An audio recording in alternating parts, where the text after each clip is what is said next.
this week's announcement from Doordash that they are setting up a structure in which you can pay off your delivery food over time. I know it's for other things too, but that fact alone made me think it's time on 13 to do the 13 top reasons why DoorDash is breaking the law, why maybe all of us don't like them the most. I'm going to, that one spurred me to just jump into this today, and I'm sure there's more.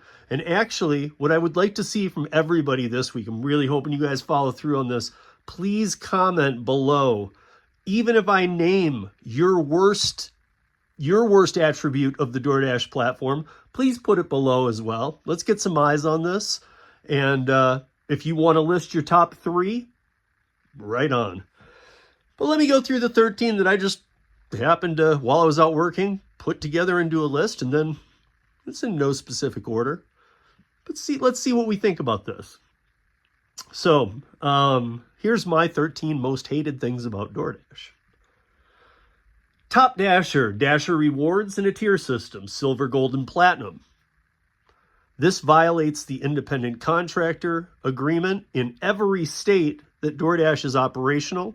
We are seeing this play out in all kinds of different lawsuits around the country, but this is going to be a unique one too, because,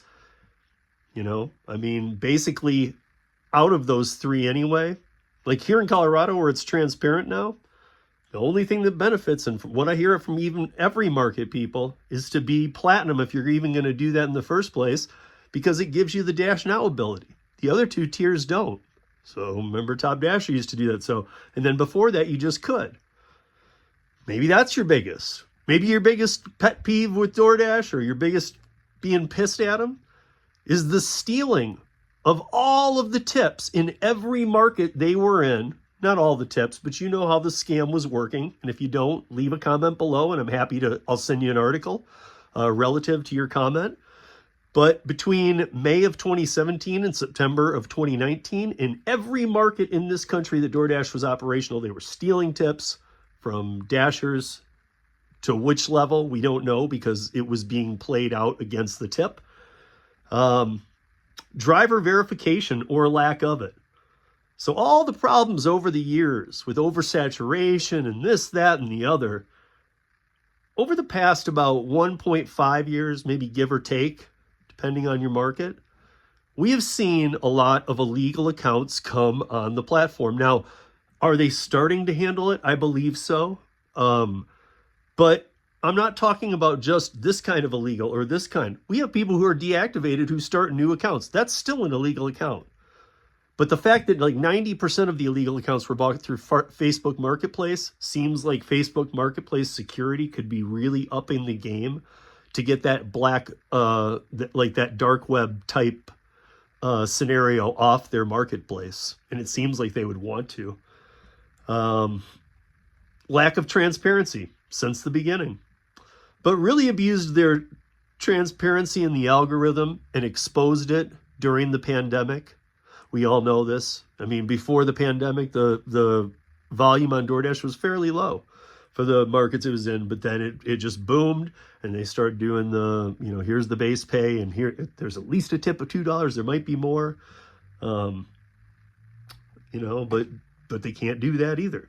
Wrongful deactivations. Now, there are some that are just, of course, but wrongful deactivations that in most cases have no way to challenge.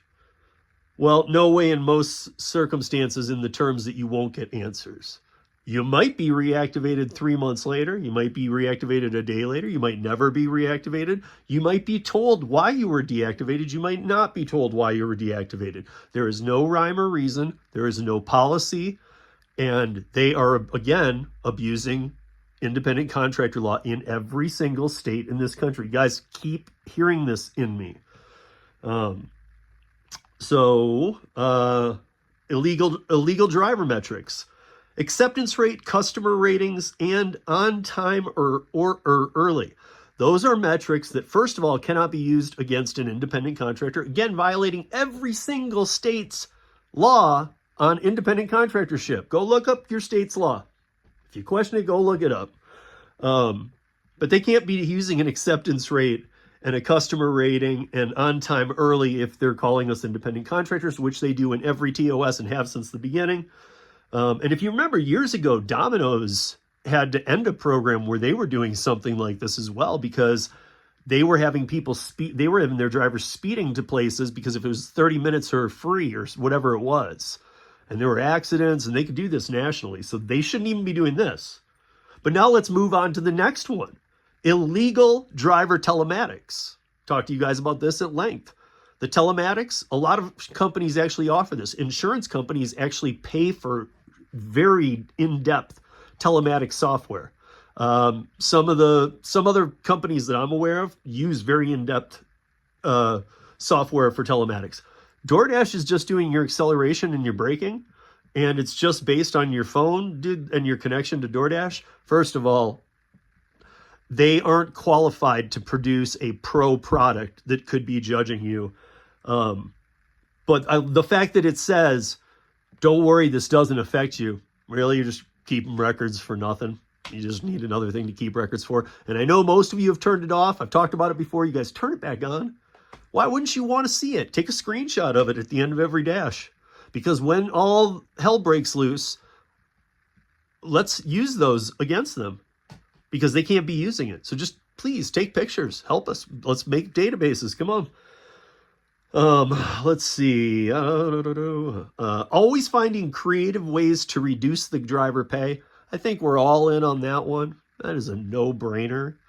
I can't even tell you, like before the pandemic, I wasn't doing food delivery. I was doing rideshare, and then I was doing all my production work. So it wasn't until after the pandemic, like late 2020, early 2021, that I really started trying out all of the apps I could. So, I mean, in the pandemic, it flipped. Rideshare went from its whatever volume they were at to nothing on one day, March 28th or 29th, when the CARES Act passed and the stay-at-home orders went in place.